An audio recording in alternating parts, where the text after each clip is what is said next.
नमस्कार दोस्तों, स्वागत है आपका हमारे YouTube चैनल जीके ट्रैकर पे। देखिए फ्रेंड्स, आज की इस वीडियो में हम एक मॉक टेस्ट को यहाँ पे सॉल्व करने वाले हैं। इस मॉक टेस्ट में आपको टोटल 100 क्वेश्चन देखने को मिलेंगे।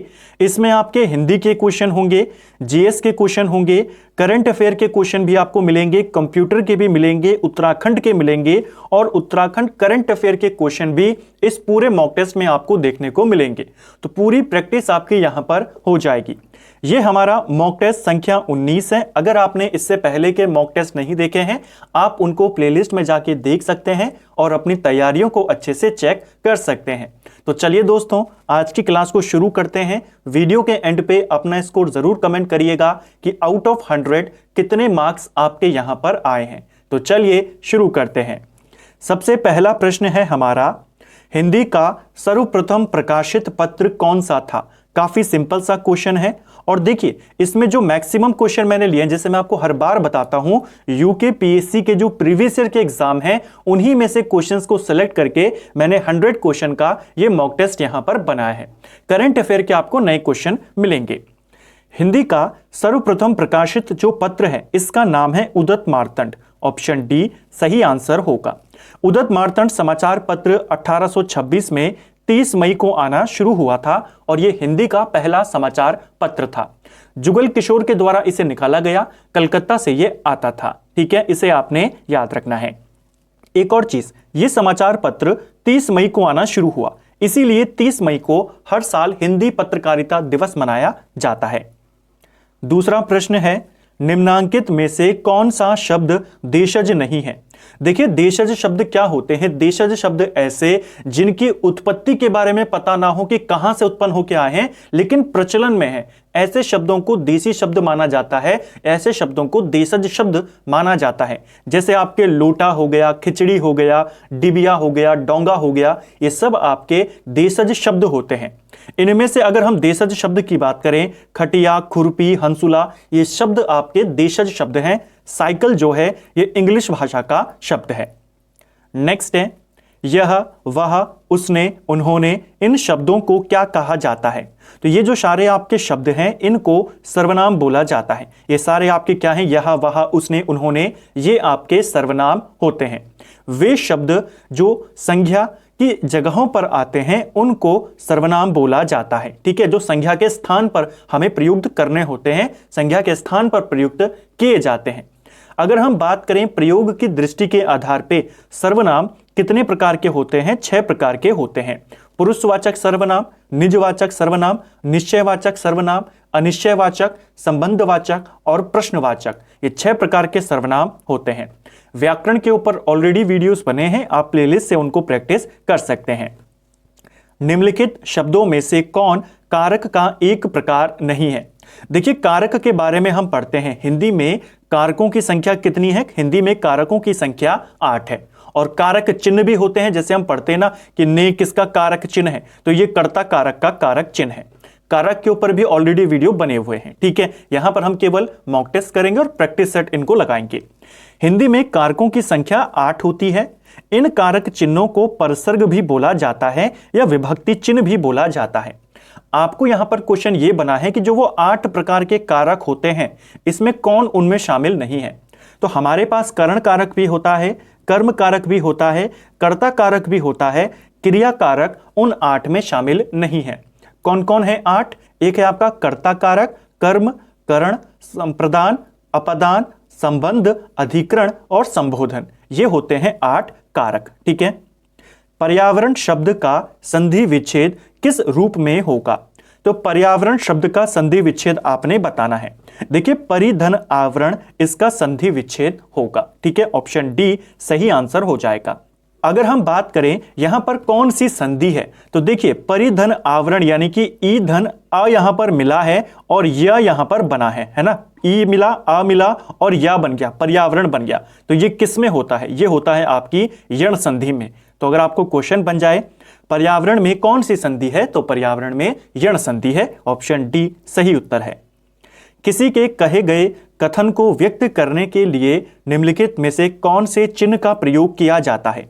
तो किसी के द्वारा कहे गए कथन को वहां पर इस्तेमाल करने के लिए, व्यक्त करने के लिए उदाहरण चिन्ह का इस्तेमाल होता है। ऑप्शन सी सही आंसर हो जाएगा। किसी की भी स्टेटमेंट को हम इस तरीके से इन्वर्टेड कॉमा के अंदर बताते हैं, ठीक है। उच्चारण स्थान के आधार पर ज्या व्यंजन कहां से बोला जाता है। देखिए जो ये ज्या व्यंजन है आपका, इसका उच्चारण आपने बताना है। सबसे पहले आपको पता होना चाहिए ये वर्णमाला में आता कहां पर है।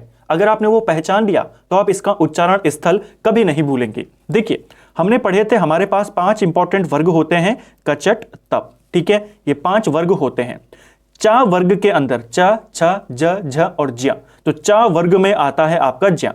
अब आपको चा वर्ग का उच्चारण पता होना चाहिए।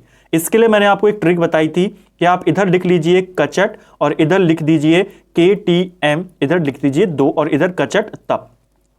का वर्ग कंठ से, चा वर्ग तालुस से बोला जाता है। ये चा वर्ग में आता है तो चा वर्ग से तालव्य यहां पर आंसर हो जाएगा। तो इस तरीके से आप इनको इजीली पहचान सकते हैं।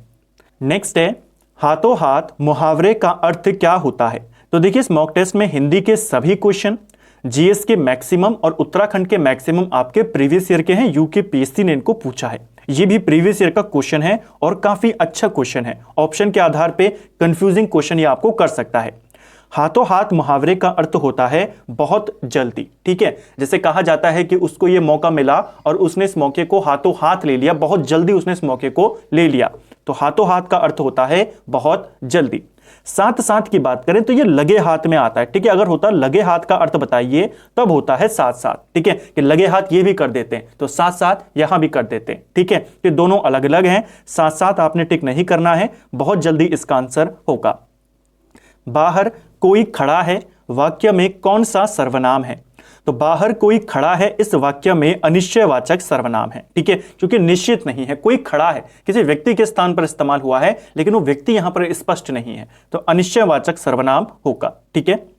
नेक्स्ट है जिसका कोई शत्रु पैदा ही ना हुआ हो, वाक्यांश के लिए एक शब्द क्या होगा। तो जिसका कोई शत्रु पैदा ही ना हुआ हो उसके लिए अजात शत्रु बोला जाता है, ठीक है। जिसका कोई शत्रु पैदा ही ना हुआ हो या जिसका कोई शत्रु ही ना हो उसे बोला जाता है अजात शत्रु, ठीक है। जहां उपमेय में उपमान की संभावना हो वहां कौन सा अलंकार होता है। तो जहां पे उपमेय में उपमान की संभावना होती है वहां पर हमेशा आपका उत्प्रेक्षा अलंकार होता है। ऐसे शब्दों में ऐसे अलंकार जब आपको देता है, अगर उन अलंकारों की पंक्ति में आपको इस तरीके के शब्द मिल जाएं जैसे जानो, मानो, लगे, इस तरीके से कि उसमें मान रहा है, तो जहां पर संभावना व्यक्त की जाए वहां पर आपका उत्प्रेक्षा अलंकार होता है। अलंकारों को भी हमने ऑलरेडी कवर किया है एक अलग से वीडियो में, आप उसे जाके देख सकते हैं अगर आप इस क्वेश्चन में फंस रहे हैं। सब कुछ जानने वाला वाक्यांश के लिए एक शब्द क्या होगा। तो सब कुछ जानने वाला वाक्यांश के लिए एक शब्द होता है आपका सर्वज्ञ। ऑप्शन सी सही आंसर होगा। इसे भी आपने याद करना है, क्वेश्चन यहां से बनता है, काफी सिंपल था। नेक्स्ट है कबीरदास के गुरु का नाम क्या था। तो कबीरदास के गुरु थे रामानंद। ऑप्शन बी हमारा सही आंसर हो जाएगा, ठीक है, पूछा जाता है। पश्चिमी हिंदी का विकास निम्नलिखित में से किस अपभ्रंश से हुआ है। काफी रिपीटेड क्वेश्चन है। पश्चिमी हिंदी आपकी सौरसेनी अपभ्रंश से निकली है। ऑप्शन सी सही उत्तर होगा। निम्नलिखित में से कौन सी बोली पश्चिमी हिंदी की नहीं है। तो इनमें से आपने पश्चिमी हिंदी की बोली बतानी है, कौन सी नहीं है। देखिए पश्चिमी हिंदी की 5 महत्वपूर्ण बोलियां हैं, ठीक है। कौन कौन सी आती हैं। एक आती है खड़ी बोली जिसे कौरवी भी कहते हैं। एक होती है हरियाणवी जिसे बांगरू भी कहते हैं। एक है आपकी बुंदेली। इन 3 के अलावा जो 2 और हैं, एक में आपकी ब्रज भाषा आती है और एक में आपकी कन्नौजी आती है। ये सब किसमें है, पश्चिमी हिंदी में। ब्रज, कन्नौजी, बुंदेली, हरियाणवी, खड़ी बोली, ये 5 हैं पश्चिमी हिंदी की। छत्तीसगढ़ी जो बोली है ये आपकी पूर्वी हिंदी में आती है, ठीक है। ये पश्चिमी हिंदी का भाग नहीं है, ये पूर्वी हिंदी से निकली है। पूर्वी हिंदी से केवल 3 बोलियां निकली हैं। एक आपकी छत्तीसगढ़ी है, इसके अलावा जो अवधी है वो भी पूर्वी हिंदी से है, और इसके अलावा जो बघेली है ये भी पूर्वी हिंदी से है, ठीक है। नेक्स्ट है निम्न में से महादेवी वर्मा द्वारा लिखित रेखा चित्र कौन सा है। तो इसमें से कौन सा रेखा चित्र है जिसकी रचयिता महादेवी वर्मा है। सही आंसर है अतीत के चलचित्र। ये जो रचना है यहां पर ये एक रेखा चित्र है जो कि महादेवी वर्मा ने रचित किया है। इसके अलावा अगर हम महादेवी वर्मा के और रेखा चित्रों की बात करें, कई सारी रचनाएं हैं, लेकिन अगर हम रेखा चित्रों की बात करें तो अतीत के चलचित्र के अलावा मेरा परिवार, पथ के साथी और स्मृति की रेखाएं, ये तीनों भी इन्हीं के रेखा चित्र हैं। ठीक है। नए पत्ते के रचनाकार कौन है? तो नए पत्ते ये रचना है किसकी? ये रचना है आपके सूर्यकांत त्रिपाठी निराला की। ऑप्शन डी हमारा सही आंसर हो जाएगा। अगर हम सूर्यकांत त्रिपाठी निराला की बात करते हैं तो इनकी कुछ इंपॉर्टेंट रचनाएं हैं, जैसे एक रचना है इनकी भिक्षुक। ये कविता किसकी है? तो भिक्षुक नामक कविता भी निराला की है। ठीक है। अगर हम बात करें इनकी और इंपॉर्टेंट रचनाओं की जहां से क्वेश्चन बनते हैं, तो अनामिका किसकी रचना है? अनामिका भी निराला की रचना है। ठीक है। निराला का पहला काव्य संग्रह माना जाता है अनामिका को। इसके अलावा राम की शक्ति पूजा किसकी रचना है? राम की शक्ति पूजा ये भी सूर्यकांत त्रिपाठी निराला की है।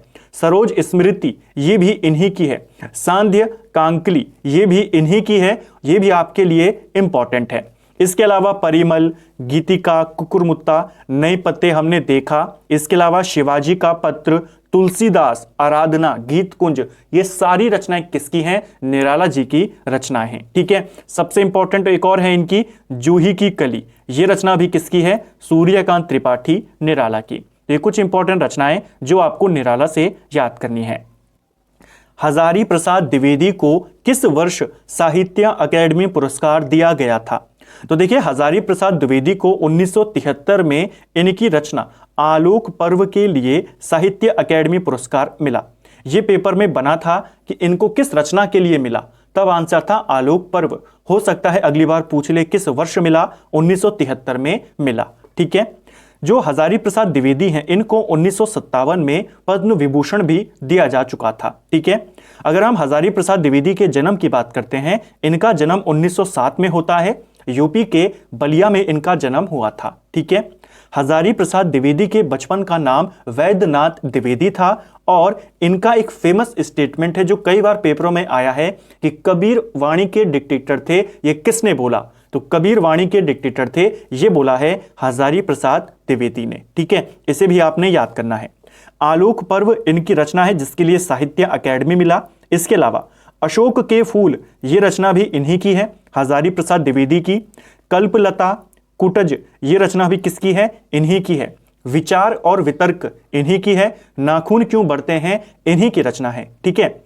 इनके कुछ इंपॉर्टेंट उपन्यास भी हैं जो पूछे जाते हैं, जैसे बाण भट्ट की आत्मकथा बहुत बार आया है, ये भी इन्हीं की है। चारू चंद्रलेखा, पुनर्रवा और अनाम दास का पोथा, ये सारी रचनाएं किसकी हैं? हजारी प्रसाद द्विवेदी। कृषक संस्कृति का महाकाव्य किसे कहा जाता है? तो कृषक संस्कृति का महाकाव्य गोदान को बोला जाता है। ऑप्शन ए हमारा सही आंसर होगा। गोदान किसकी रचना है? आप सभी जानते हैं, मुंशी प्रेमचंद की रचना है। ठीक है। और इसे कृषक संस्कृति का महाकाव्य बोला जाता है। ठीक है। एक और क्वेश्चन बनता है कि मुंशी प्रेमचंद ने अपनी किस रचना में दहेज प्रथा से होने वाली जो समस्या है उनका चित्रण किया है? तो निर्मला में किया है। ठीक है। दहेज प्रथा से रिलेटेड कौन है? निर्मला। गबन रचना किसकी है? यह भी प्रेमचंद की है। इसको लेकर एक क्वेश्चन बनता है कई बार कि गबन जो रचना है इसके पात्र कौन कौन है?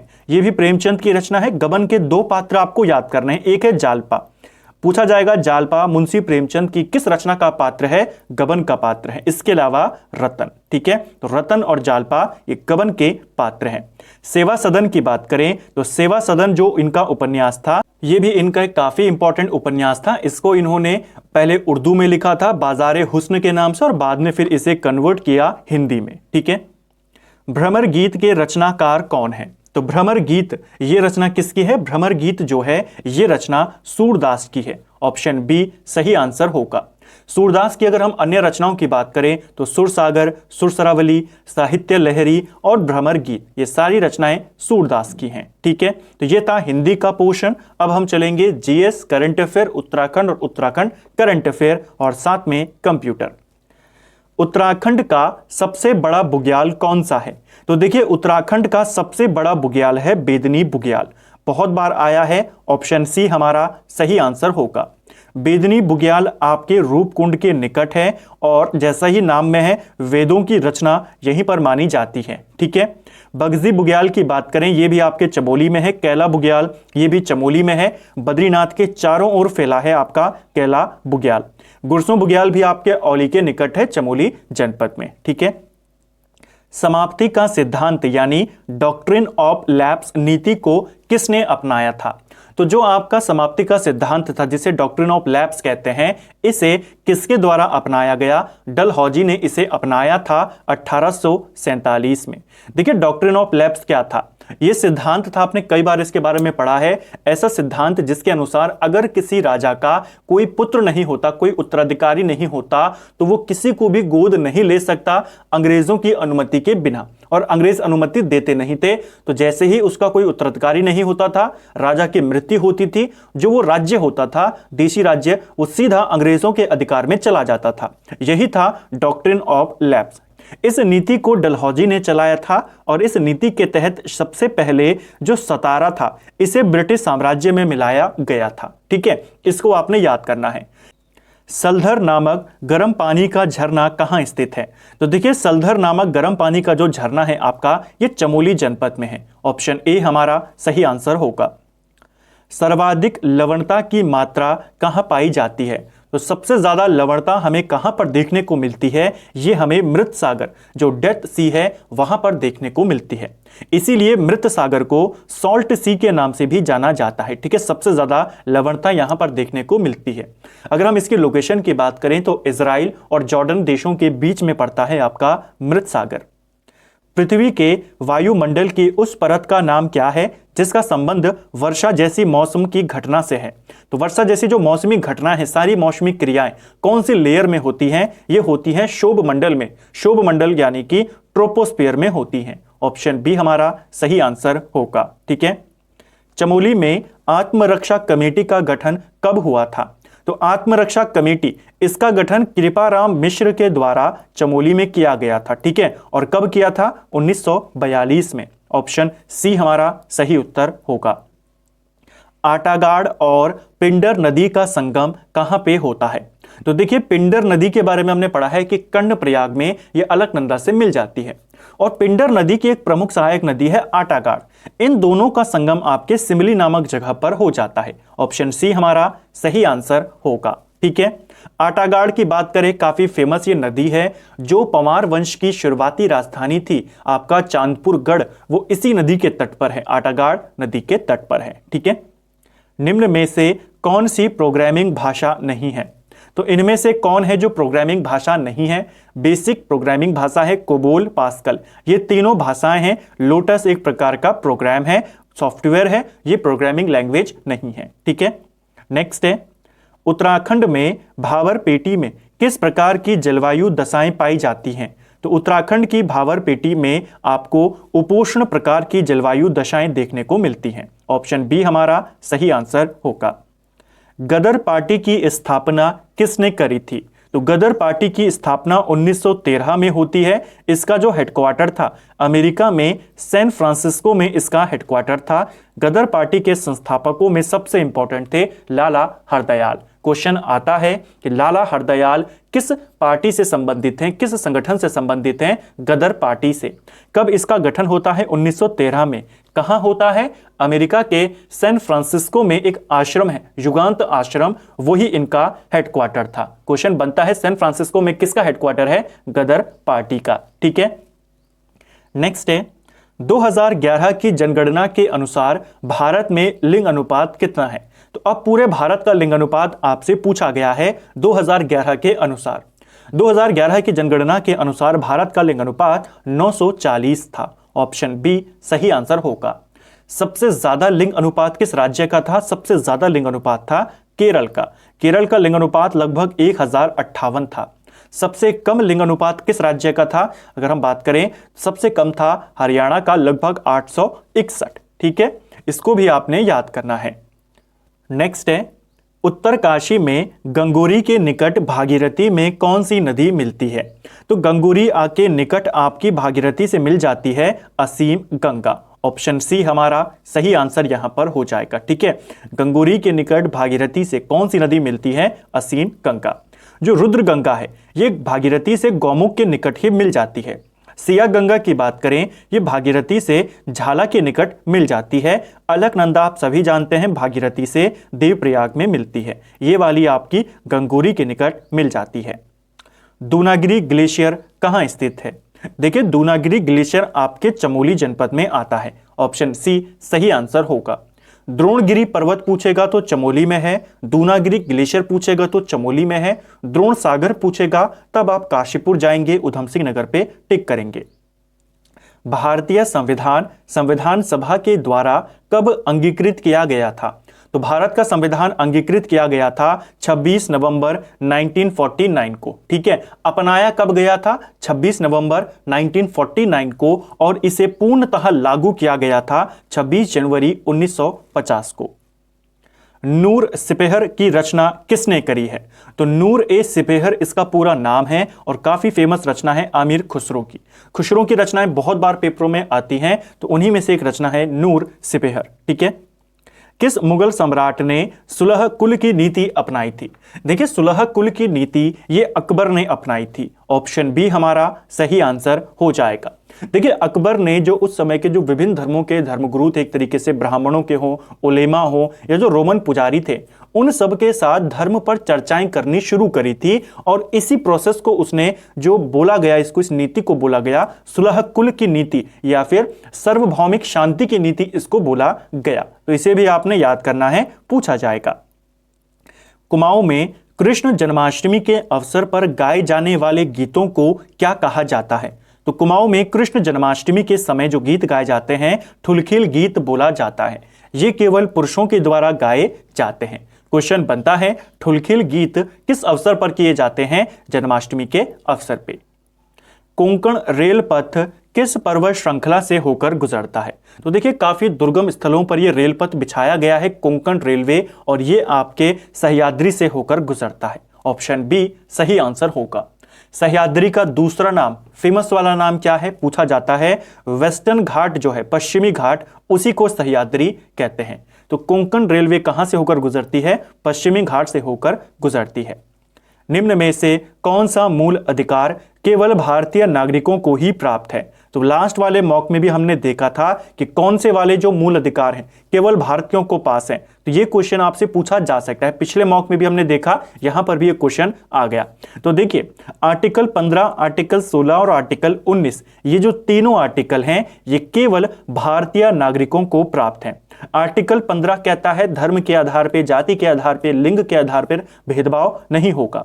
आर्टिकल 16 कहता है लोक नियोजन में सबको समान अवसर दिए जाएंगे, और आर्टिकल 19 कहता है विचार की अभिव्यक्ति, आपकी स्वतंत्रता, शांतिपूर्ण सम्मेलन, इसके अलावा संघ बनाने की स्वतंत्रता, वो सब 19 में आती हैं। ये सारे अधिकार केवल भारतीयों को प्राप्त हैं। ठीक है, इनको याद करना है। निम्न कथन पर विचार करें। चलिए एक एक करके स्टेटमेंट पढ़ते हैं, फिर देखते हैं कौन सा वाला यहां पर सही है, कौन सा वाला गलत है। देखिए, राज्यसभा के सदस्यों का कार्यकाल 4 वर्ष का होता है, तो पहला ही गलत हो गया। 6 वर्ष का होता है सदस्यों का। ठीक है, राज्यसभा सदस्य के लिए कम से कम 35 वर्ष की आयु होना आवश्यक है। यह भी गलत हो गया, 35 नहीं चाहिए, 30 वर्ष की आयु से काम चल जाएगा। ठीक है, राज्यसभा स्थायी सदन है, लेकिन इसके 1/4 सदस्य दूसरे वर्ष पद मुक्त हो जाते हैं। यह वाला भी गलत हो गया। 1/4 नहीं होते, 1/3 होते हैं हर दूसरे वर्ष में। तो तीनों स्टेटमेंट यहां पर आपके बताने हैं, इनमें से कौन सा गलत है। उपयुक्त सभी स्टेटमेंट आपके गलत हैं। ठीक है, ऑप्शन डी। किस पुराण में बद्रिका आश्रम को गंगा तटस्थ बोला गया है? तो बद्रिका आश्रम को गंगा तटस्थ ये बोला गया है वामन पुराण में। ऑप्शन बी हमारा सही आंसर हो जाएगा। ठीक है, चलिए, वन आंदोलन के दौरान जेल जाने वाली पहली महिला कौन है? तो देखिए, वन आंदोलन के दौरान जेल जाने वाली जो पहली महिला हैं, इनका नाम है आपका दुर्गा देवी। ऑप्शन ए हमारा सही आंसर होगा। दुर्गा देवी पहली महिला हैं जो वन आंदोलन के दौरान जेल गई थी। अगर हम विष्णु देवी शाह की बात करें तो ये स्वतंत्रता आंदोलन के लिए जेल जाने वाली पहली महिला हैं। तुलसी देवी की बात करें, ये राज्य आंदोलन के लिए जेल जाने वाली पहली महिला हैं। रुद्रप्रयाग, चंपावत, बागेश्वर जिले कब सृजित किए गए थे? ये तीनों जिले आपके, तीन सबसे छोटे जिले उत्तराखंड के, तीनों का गठन 1997 में हुआ था। ऑप्शन सी सही आंसर होगा। रुद्रप्रयाग को पौड़ी, चमोली, टिहरी से अलग करके बनाया गया। चंपावत को पिथौरागढ़ से अलग किया गया। बागेश्वर को अल्मोड़ा से अलग करके नया जिला बनाया गया। नेक्स्ट है, एक धन जो आसानी से विदेश से आता है लेकिन आसानी से चला जाता है, इसे इस प्रकार से जाना जाता है। तो कौन सा वो धन है जो आसानी से आ तो जाता है लेकिन आसानी से चला भी जाता है? ऐसे धन को, ऐसे मनी को हॉट मनी बोला जाता है। ऑप्शन सी सही आंसर होगा। यानी ऐसी मुद्रा, ऐसी करेंसी जिसमें शीघ्र पलायन की प्रवृत्ति होती है। जहां उसे फायदा दिखता है, जहां उसे लाभ की स्थिति दिखती है, वहीं पर ट्रांसफर हो जाता है। ऐसी मुद्रा को जो जल्दी जल्दी पलायन करती है, शीघ्र पलायन जो करती है, उसे हॉट मनी बोला जाता है। ठीक है। सॉफ्ट मनी की बात करें, सॉफ्ट मनी क्या होती है? सॉफ्ट मनी, हार्ड मनी और हॉट मनी, देखिए दोनों में अलग है। हार्ड मनी और हॉट मनी दोनों में अंतर है। हार्ड मनी क्या होती है? पहले हार्ड मनी पर चलते हैं। हार्ड मनी वो होती है, हार्ड करेंसी या हार्ड मुद्रा जिसको कहते हैं, जिसकी मांग ज्यादा होती है लेकिन पूर्ति कम होती है। ठीक है, उसको कहते हैं हार्ड मनी। ऐसी करेंसी जो जल्दी जल्दी आ जाती है फिर जल्दी जल्दी चली जाती है, उसमें आपकी हॉट मनी आती है। सॉफ्ट मनी होती है जहां पर आपूर्ति बहुत ज्यादा है लेकिन उसकी डिमांड कम है, वो सॉफ्ट करेंसी है। हार्ड करेंसी वो है जिसकी मांग ज्यादा है लेकिन पूर्ति कम है, जैसे डॉलर। इस तरीके से आपको इनको याद करना है। ठीक है। हार्ड मनी को दुर्लभ मुद्रा भी कहते हैं क्योंकि बहुत आसानी से नहीं मिलती है। ठीक है, मांग बहुत ज्यादा है, आपूर्ति कम है। ठीक है, इसको आपने ध्यान रखना है। नेक्स्ट है, असहयोग आंदोलन में कौन सा कार्यक्रम शामिल नहीं है? देखिए, असहयोग आंदोलन की बात करें, यह आंदोलन 1 अगस्त 1920 को शुरू हुआ और चोरा चोरी कांड के बाद 12 फरवरी 1922 को गांधी जी ने इसे वापस ले लिया। इसमें क्या क्या शामिल था? इसमें देखिए, सरकारी पदों का त्याग करना, विदेशी माल का बहिष्कार करना, अदालतों का वकीलों के द्वारा बहिष्कार करना, यह सब शामिल था।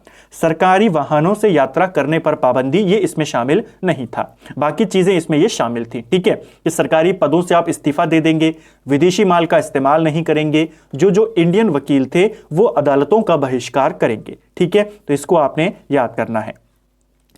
नेक्स्ट है, सुमेलित कीजिए। एक तरफ आपकी इंपॉर्टेंट घटनाएं दी हैं 3 और दूसरी तरफ उनकी तिथियां दी गई हैं। मसूरी गोलीकांड कब हुआ था? तो मसूरी कांड आपके 2 सितंबर को हुआ था। ठीक है। खटीमा कांड की बात करें, खटीमा कांड आपका 1 सितंबर को हुआ था।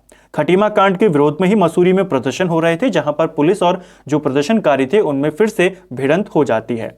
मुजफ्फरनगर कांड की बात करें, ये 2 अक्टूबर को हुआ था। तो ये इसका सही क्रम है। ऑप्शन बी सही उत्तर होगा।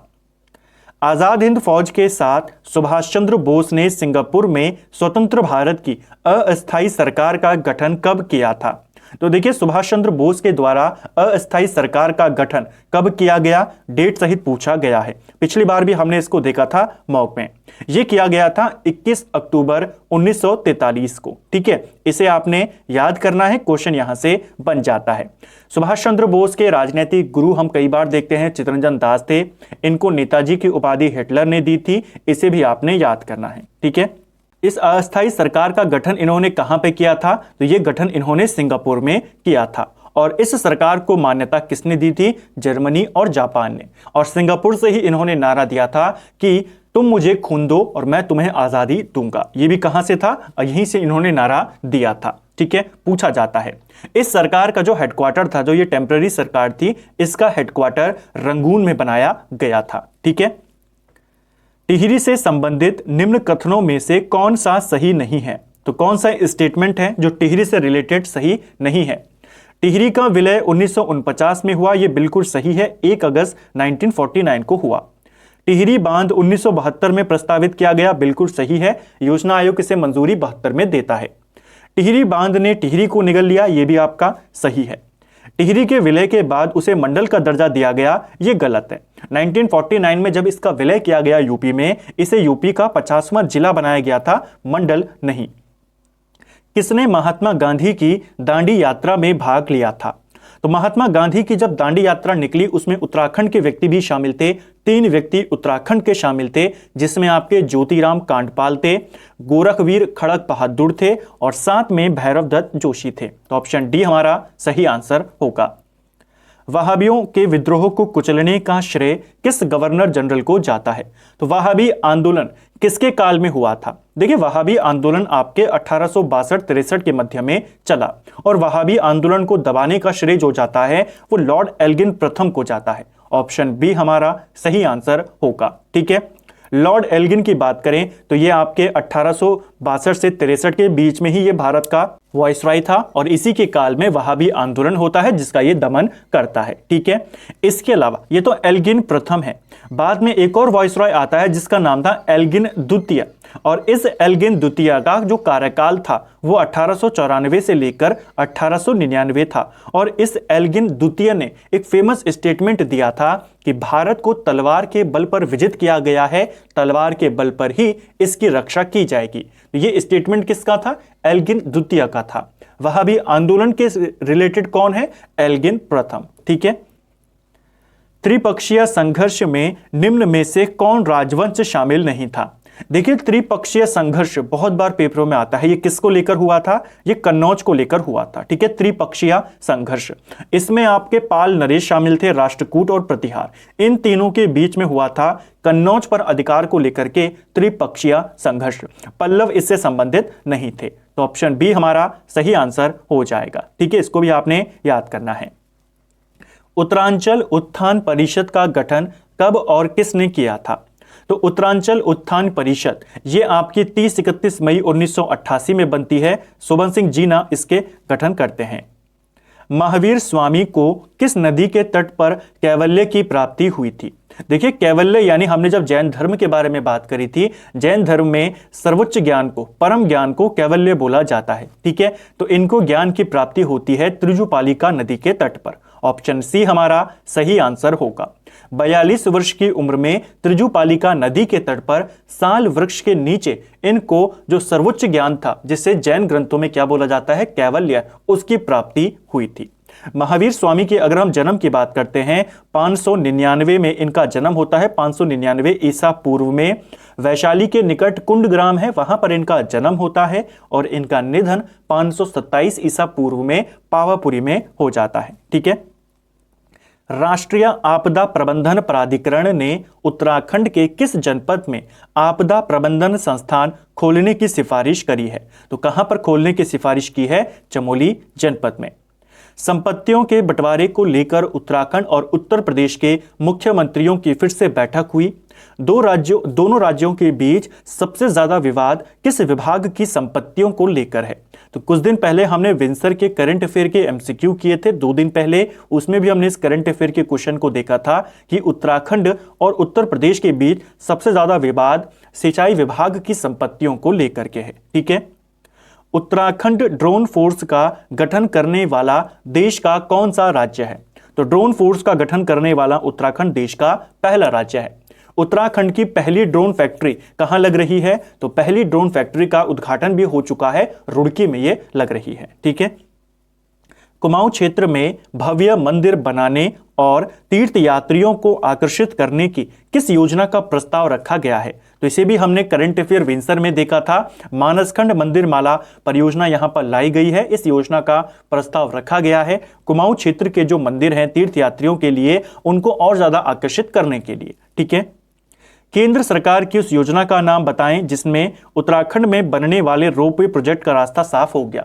ये भी हमने विंसर में देखा था और काफी बड़ी घटना थी क्योंकि बजट में इसको मंजूरी मिली और इसके तहत उत्तराखंड में कई सारे रोपवे आपके बनाए जाएंगे। इससे रिलेटेड है आपकी पर्वतमाला प्रोजेक्ट। निम्नलिखित में से कौन परमाणु विद्युत गृह और राज्य सुमेलित नहीं है? तो कौन से विद्युत गृह और राज्य यहां पर सुमेलित नहीं है? देखिए, नरोरा आपके यूपी में है, कुडनकुलन जो आपका परमाणु विद्युत संयंत्र है ये कर्नाटक में नहीं, ये आपके तमिलनाडु में है। तो ऑप्शन बी वाला यहां पर सही सुमेलित नहीं है। बाकी काकड़ापारा गुजरात में है, तारापुर आपके महाराष्ट्र में है, ये सारे आपके सही हैं। ठीक है, तीलू रौतेली पुरस्कार की शुरुआत कब की गई थी? तीलू रौतेली पुरस्कार इसकी शुरुआत होती है 2006 से। ऑप्शन बी हमारा सही आंसर होगा। और तीलू रौतेली पेंशन योजना की अगर बात करेगा उसकी शुरुआत 2014 से होती है। तो तीलू रौतेली पुरस्कार 2006, तीलू रौतेली पेंशन योजना 2014। ठीक है, 2022 में 12 महिलाओं को तीलू रौतेली पुरस्कार दिया गया है। राष्ट्रीय परिवार स्वास्थ्य सर्वेक्षण 2020-21 के अनुसार उत्तराखंड का बाल लिंग अनुपात कितना है? तो 2020-21 का जो राष्ट्रीय परिवार स्वास्थ्य सर्वेक्षण हुआ, इसके अनुसार उत्तराखंड का बाल लिंग अनुपात 984 है। ऑप्शन सी सही आंसर होगा। 38वीं समांतर रेखा किन दो देशों के मध्य में स्थित है? देखिए, कुछ इंपॉर्टेंट आपकी पैरेलल लाइंस हैं जो आपसे कई बार परीक्षाओं में पूछी जाती हैं। उन्हीं में से एक है आपकी 38वीं समांतर रेखा। ये किस किस के बीच में है 38वीं रेखा? ये आपके उत्तर कोरिया और दक्षिण कोरिया के बीच में है। इसे आपने याद करना है। ठीक है, इसके अलावा अगर हम अन्य रेखाओं की बात करते हैं तो भारत और पाकिस्तान के बीच में कौन है? रेड क्लीफ रेखा। ठीक है, भारत और चाइना के बीच में कौन है? मैकमोहन रेखा। डूरंड रेखा हम पढ़ते हैं। डूरंड रेखा पहले भारत और पाकिस्तान के बीच थी, अब पाकिस्तान और अफगानिस्तान के बीच में है। एक आती है हिडनबर्ग रेखा, ये जर्मनी और पोलैंड के बीच में है। एक है 17वीं समांतर रेखा, ये उत्तरी वियतनाम और दक्षिणी वियतनाम के बीच में है। और एक है 49वीं समांतर रेखा अमेरिका और कनाडा के बीच में है। तो इसे भी आपने याद करना है। ठीक है, निम्नलिखित में से कहां सर्वाधिक जैव विविधता पाई जाती है? तो सबसे ज्यादा जैव विविधता आपके उष्णकटिबंधीय वर्षा वन में पाई जाती है। Option C. निम्नलिखित में कौन शीत महासागरीय जलधारा नहीं है? तो इनमें से शीत महासागरीय जलधारा ये है अगुलास। ये जो है ये गर्म जलधारा है, ठंडी जलधारा नहीं है, बाकी आपके ठंडी जलधाराएं हैं। उत्तराखंड की कितनी महिलाओं को फ्लोरेंस नाइटिंगेल अवार्ड 2022 से सम्मानित किया गया है? तो काफी प्रतिष्ठित अवार्ड है, राष्ट्रपति के द्वारा यह दिया जाता है, फ्लोरेंस नाइटिंगेल अवार्ड 2022। उत्तराखंड की 2 महिलाओं को इससे सम्मानित किया गया है। एक का नाम है शशिकला पांडे और दूसरी का नाम है गंगा जोशी। इन दोनों महिलाओं को 2022 का फ्लोरेंस नाइटिंगेल पुरस्कार दिया गया है। ठीक है, नर्स के क्षेत्र में यह अवार्ड दिया जाता है। चलिए नेक्स्ट है, धन विधेयक को राज्यसभा अधिकतम कितने दिनों तक रोक सकती है? तो काफी इजी क्वेश्चन है। धन विधेयक को राज्यसभा केवल 14 दिनों तक रोक सकती है।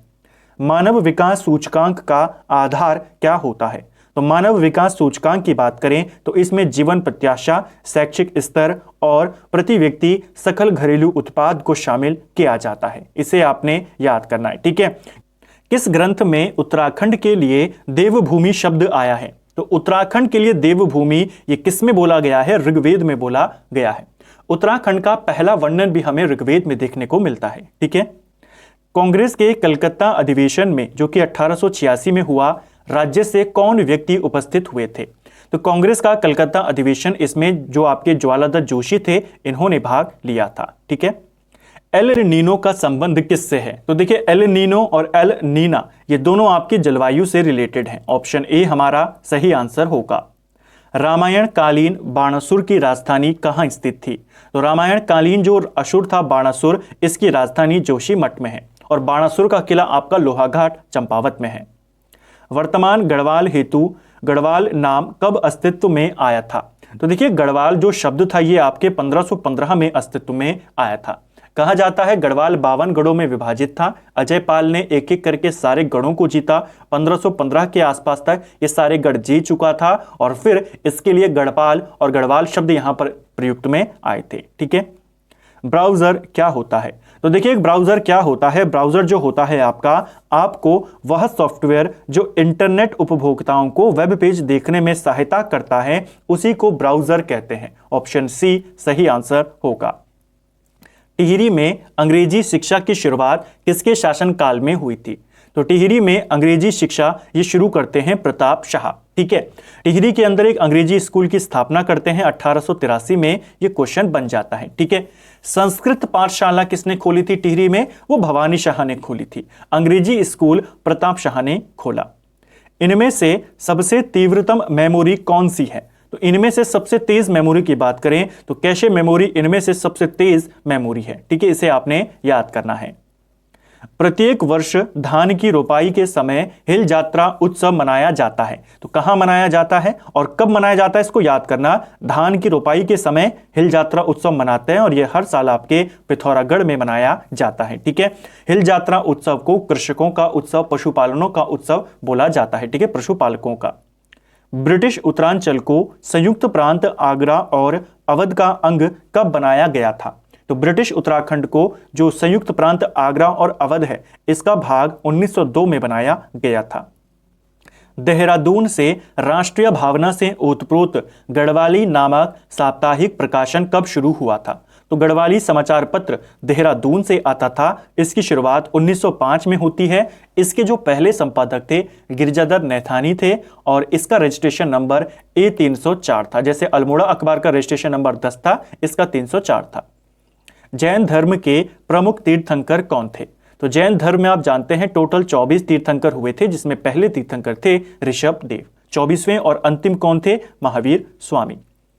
मेरठ में 1857 की क्रांति का सूत्रपात कब हुआ था?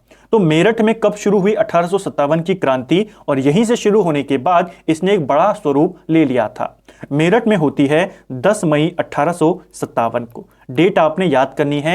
मेरठ के अंदर जो छावनी थी, यहाँ के सैनिक भी जो नई बंदूकें आई थी उनका इस्तेमाल करने से मना कर देते हैं, उनको सजा हो जाती है और उसके बाद जो पूरी क्रांति थी पूरे देश में फैल जाती है। ठीक है, तो 10 मई 1857। शिवालिक श्रेणियों की ऊंचाई कितनी है? शिवालिक श्रेणियों की ऊंचाई की बात करें 750 से 1200 मीटर के मध्य इनकी ऊंचाई है। टोक्यो ओलंपिक के लिए समापन समारोह में भारत के ध्वजवाहक कौन थे? देखिए, टोक्यो ओलंपिक में जब जो समापन समारोह आयोजित किया गया उसमें जो भारत के ध्वजवाहक थे इनका नाम है बजरंग पुनिया। ऑप्शन बी हमारा सही आंसर होगा। जो मनप्रीत सिंह और MC मैरी कॉम थे ये आपके ओपनिंग सेरेमनी में थे, यानी जो उद्घाटन समारोह था ओलंपिक का उसके ध्वजवाहक थे। बजरंग पुनिया ओलंपिक के समापन समारोह के ध्वजवाहक थे। मनप्रीत सिंह और PV सिंधु जब कॉमनवेल्थ गेम CWG का उद्घाटन हुआ ये उसमें ध्वजवाहक थे। और निखत जरीन, अंचत शरद कमल ये कॉमनवेल्थ गेम्स का जब समापन हुआ उसमें ध्वजवाहक थे।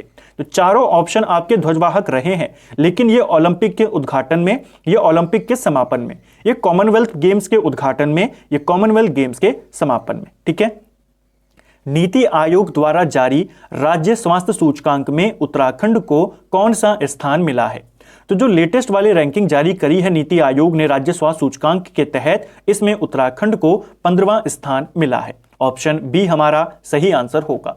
पहला स्थान इस सूची में राज्य स्वास्थ्य सूचकांक में केरल को मिला, दूसरा स्थान तमिलनाडु को मिला और तीसरा तेलंगाना को। उसी क्रम में उत्तराखंड को 15वां स्थान मिला। 2022 में कुल कितने पद्म पुरस्कारों की घोषणा की गई थी? तो 2022 में जो टोटल पद्म पुरस्कार हैं 128 दिए गए, जिसमें पद्म विभूषण 4 थे, पद्म भूषण आपके 17 थे और पद्मश्री आपके 107 थे। ठीक है, उत्तराखंड हिमालय के किस भाग में स्थित है? तो उत्तराखंड हिमालय के पूर्व मध्य भाग में आता है। ऑप्शन ए सही आंसर होगा। निम्न में से सही युग्म का उत्तर यहां पर चुनना है। तो सही कौन है, चलिए देखते हैं। अरवा ताल क्या उत्तरकाशी में आता है? ये गलत हो जाएगा। अरवा ताल आपके चमोली में है। देवी कुंड क्या आपके बागेश्वर में है? ये भी गलत हो जाएगा, ये आपके उत्तरकाशी में है। नंदा कुंड क्या चमोली में है? ये भी गलत हो जाएगा, ये आपके बागेश्वर में है। परिताल पिथौरागढ़ में है, ये आपका बिल्कुल सही है। तो बाकी के तीनों आपके गलत हैं। तीनों के जनपद मैंने आपको बताए, परिताल आपके पिथौरागढ़ में आता है। वर्तमान में IB के प्रमुख कौन है?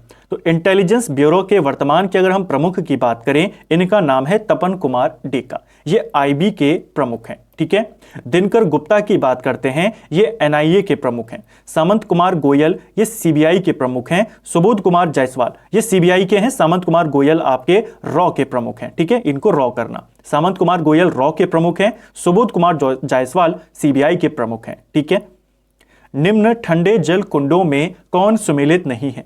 तो इनमें से देखते हैं, चलिए। देवकुंड ठंडे पानी का कुंड उत्तरकाशी में है, सही है। देवी कुंड आपके बागेश्वर में है, ये भी सही है। नंदी कुंड आपके रुद्रप्रयाग में है। नंदा कुंड जो है ये टिहरी में नहीं, ये आपके पिथौरागढ़ में है। तो ऑप्शन डी सही आंसर होगा। किस ताल में गांधी जी की अस्थियां विसर्जित की गई थी? तो महात्मा गांधी की अस्थियां ये शरवदी ताल में विसर्जित की गई थी, इसीलिए शरवदी ताल को गांधी सरोवर भी कहा जाता है। ठीक है, ऑप्शन डी सही आंसर होगा, रुद्रप्रयाग में ये स्थित है। वैक्सीन मैत्री पहल के तहत भारत ने सबसे पहले टीका किस देश को दिया था? तो कोरोना का टीका भारत ने सबसे पहले भूटान को दिया था, ऑप्शन सी। राज्य में सर्वाधिक क्षेत्रफल पर खेती की जाने वाली 2 फसलें कौन सी हैं? तो उत्तराखंड की बात करें, सबसे ज्यादा क्षेत्रफल पर 2 फसलें हैं आपकी, गेहूं और चावल। गेहूं लगभग 33% पर है, चावल लगभग 21% पर है। ये 2 आपकी फसलें हैं। तीसरी प्रमुख फसल गन्ना है जो 6% भाग में होती है। तिलाड़ी कांड का संबंध किससे था? तो तिलाड़ी कांड आपके वन अधिकारों से संबंधित था, ऑप्शन डी सही आंसर होगा। कब हुआ था तिलाड़ी कांड? तिलाड़ी कांड आपका 30 मई 1930 को हुआ था। बालिका पंचायत को शुरू करने वाला भारत का पहला राज्य कौन बना है? तो बालिका पंचायत शुरू करने वाला देश का पहला राज्य है गुजरात, ऑप्शन सी। भारत का पहला विश्व शांति केंद्र किस शहर में स्थापित किया जाएगा? तो देश का पहला विश्व शांति केंद्र ये आपके गुरुग्राम में बनेगा, ऑप्शन सी।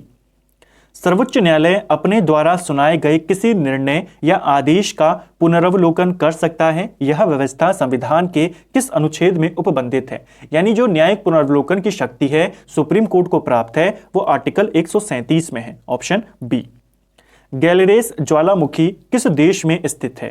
तो जो इंपॉर्टेंट ज्वालामुखी है विभिन्न देशों में आपसे पूछे जाते रहते हैं।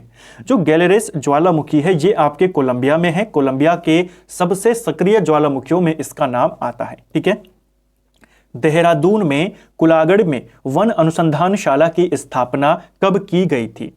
तो देहरादून के कुलागढ़ में वन अनुसंधानशाला ये 1929 में बनी थी, ऑप्शन सी हमारा सही आंसर होगा। ओणम किस भारतीय राज्य का सांस्कृतिक उत्सव है? ओणम की बात करें तो ये आपके केरल का एक प्रमुख उत्सव है, ऑप्शन बी। भारत का पहला एस्ट्रो पार्क या जिसे हम कहते हैं साइंस सिटी कहां विकसित की जाएगी? तो भारत का पहला एस्ट्रो पार्क कम साइंस सिटी ये आपके हल्द्वानी में बनाई जाएगी, ऑप्शन सी।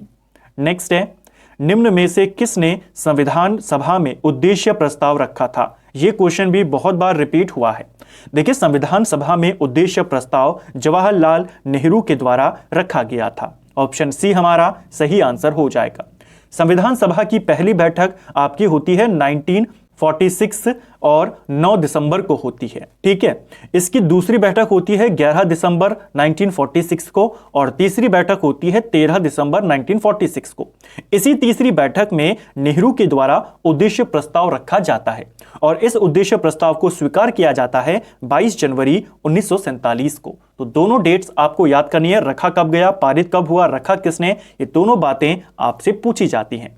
तो फ्रेंड्स, ये था हमारा उत्तराखंड मॉक टेस्ट नंबर 19, जिसमें हमने उत्तराखंड के जो पूरे मॉक टेस्ट था नए पैटर्न के आधार पे हमने करंट अफेयर के प्रश्नों को देखा, सारी चीजों को हमने इस वीडियो में कवर किया। उम्मीद करता हूं आपको वीडियो पसंद आया होगा। अगर आपको ये वीडियो पसंद आई है तो वीडियो को लाइक करें।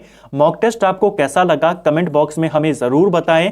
इसके अलावा आपका कितना स्कोर यहां पे रहा, अगर आप 70 के करीब यहां पर मार्क कर पा रहे हैं तो काफी अच्छी आपकी तैयारी चल रही है और ये सारे हिंदी के आपके प्रीवियस ईयर के थे, तो आपके प्रीवियस ईयर के क्वेश्चन भी कवर हो जाते हैं।